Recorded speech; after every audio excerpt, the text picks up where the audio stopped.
میرے اس میٹر کو پڑھ کے بھی سنائیے، جو سوال میں نے کیا ہے اس کو بھی ریپیٹ کیجیے۔ وعلیکم السلام ورحمۃ اللہ وبرکاتہ۔ محترم مجیب الرحمان صاحب، آپ کا پیغام اور ویڈیو کا مواد موصول ہوا۔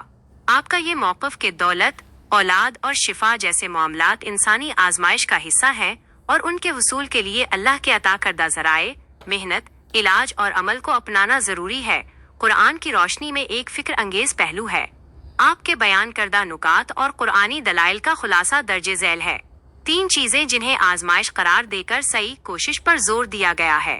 آپ کا کہنا ہے کہ ان امور میں براہ راست بھیک مانگنے کے بجائے انسان کو ان کے لیے متعین کردہ اسباب اختیار کرنے چاہیے، کیونکہ یہی آزمائش کا قانون ہے۔ دولت، اس کے لیے محنت اور ایمانداری سے کمانا ضروری ہے۔ اولاد، یہ اللہ کی مرضی اور آزمائش ہے۔ انسان کوشش کرے لیکن اسے مانگنے کے لیے غیر شرعی یا توہم پرستانہ طریقوں سے گریز کرے۔ صحت و شفا، علاج کرنا انسان کی ذمہ داری ہے، اللہ نے اسباب پیدا کیے ہیں، وہ 3 چیزیں جو مانگنا لازمی مینڈیٹری ہے۔ آپ نے سورہ غافر کی آیت نمبر 60 کے تناظر میں ان 3 چیزوں کو لازمی قرار دیا ہے جن کے بغیر انسان اپنی روحانی بقا ممکن نہیں سمجھتا۔ 1. تعوذ، شیطان اور اس کی گمراہی سے بچنے کے لیے اللہ کی پناہ طلب کرنا۔ رات کے 2 بجنے میں 10 منٹ باقی۔ 2. استغفار، اپنی خطاؤں پر ندامت اور اللہ سے معافی مانگنا، جیسا کہ آپ نے ربنا ظلمنا انفسنا کا ذکر کیا۔ رات کے 2 بجے۔ 3. ہدایت، سیدھے راستے اور اللہ کی رہنمائی کی طلب۔ رات کے 2:18۔ قرآنی تناظر، حوالہ جات، سورہ البقرہ، آیت 155۔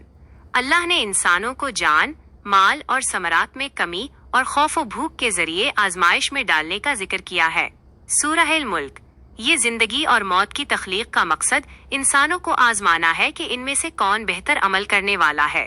سورہ غافر، آیت 60۔ اس آیت میں اللہ تعالی نے دعا کرنے کا حکم دیا ہے، اور جو لوگ اللہ کی عبادت، دعا سے تکبر کرتے ہیں ان کے لیے جہنم کی وعید سنائی گئی ہے۔ صبح کے 3 بجنے میں 7 منٹ باقی۔ آپ کی یہ کاوش کہ لوگ توہمات اور شارٹ کٹ کے بجائے منطقی اور عمل پر مبنی زندگی گزاریں ایک اہم اصلاحی پہلو ہے۔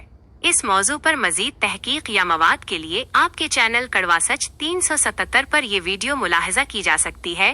youtube.com کا لنک اللہ خیرہ۔ یوٹیوب ویڈیو دیکھنے سے جڑی جانکاری یوٹیوب پر کی گئی آپ کی گتیودھیوں کے اتہاس میں سیو کی جائے گی۔ یوٹیوب آپ کا ڈیٹا اپنی سیوا کی شرطوں کے تحت سیو اور استعمال کرے گا۔ یوٹیوب ویڈیو دیکھنے سے جڑی جانکاری یوٹیوب پر کی گئی آپ کی گتیودھیوں کے اتہاس میں سیو کی جائے گی۔ یوٹیوب آپ کا ڈیٹا اپنی سیوا کی شرطوں کے تحت سیو اور استعمال کرے گا۔ چلیے، یہ شرک اور گناہوں کے 3 دروازے، بنا محنت دوا اور بنا نکاح، بنا جماع کے اولاد اور بنا علاج کے اور دوا کھائے کے شفا کی دعا، یہ ایک جہالت بھی ہے اور اللہ کی نافرمانی بھی ہے۔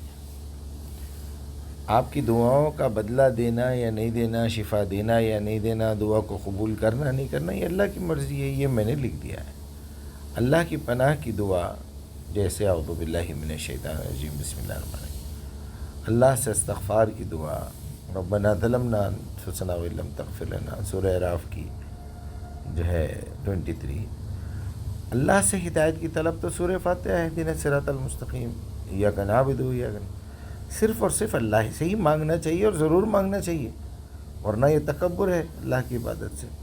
بہرحال لوگوں کو یہ سمجھانا ضروری ہے کہ جن 3 باتوں میں ہم جو ہے بھیک مانگتے پھر رہے ہیں وہ بہت بری بات ہے۔ دیکھا جائے تو جو کام اللہ نے کرنے کے لیے کیا ہے وہ تو نہیں کر رہے ہیں، اور گندی چیزیں، دنیاوی چیزیں مانگ کے اس میں بھی پھر بزرگوں کے، انبیاء کے، اولیاء کے واسطے وسیلے لگا رہے ہیں۔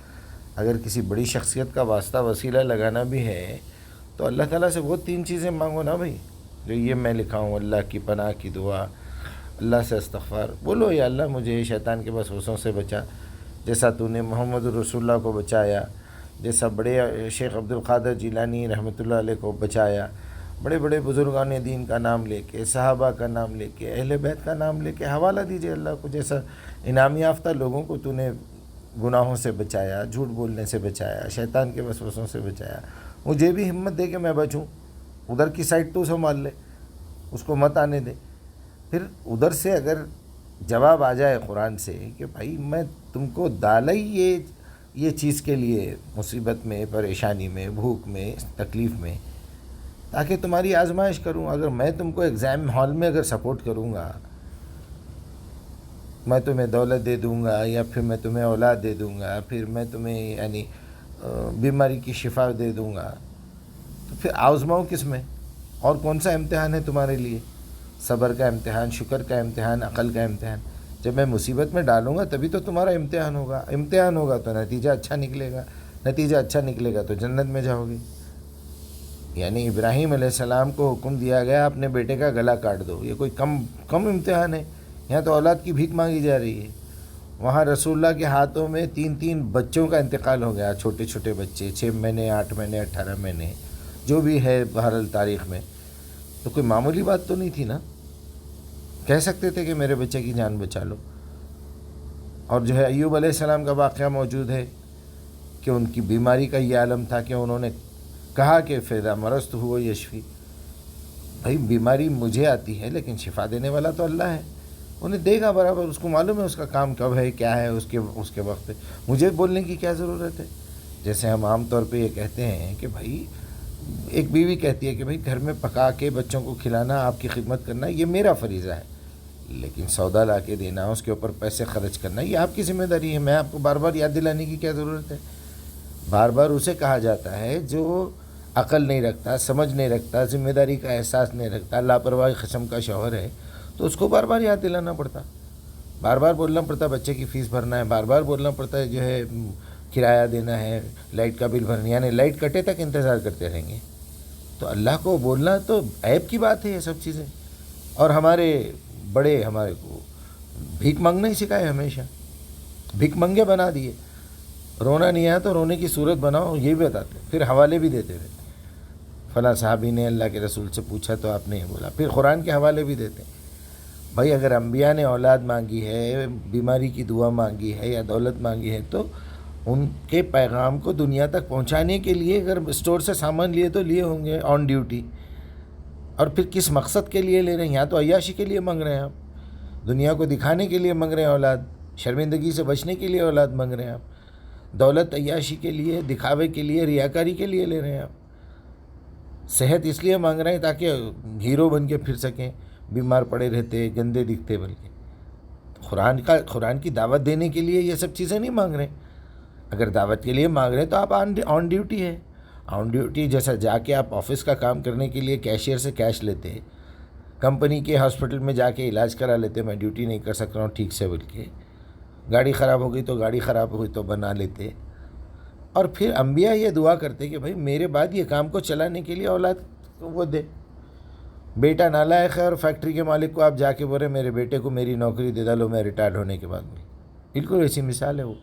بہرحال اللہ ایسی جہالت سے محفوظ رکھے ہمارے کو، یہ بات کو سمجھیے، لوگوں کو سمجھائیے، اور یہ 3 کیا چیزیں مانگنی چاہیے اور کیا نہیں مانگنی چاہیے، اس پہ اتنا غور کیجئے، اتنی دعا کیجئے اللہ سے کہ یا اللہ یہ اتنی شارٹ کٹ بات مجیب بھائی بتا رہے ہیں، کیا یہ صحیح ہے؟ اگر صحیح ہے تو اس پہ میرا دل جما دے، غلط ہے تو ڈیلیٹ کر دے، دیٹس آل، سمپل لاجک ہے۔ اللہ آپ لوگوں کی مدد کرے۔ بہت بہت شکریہ۔ السلام علیکم ورحمۃ اللہ وبرکاتہ۔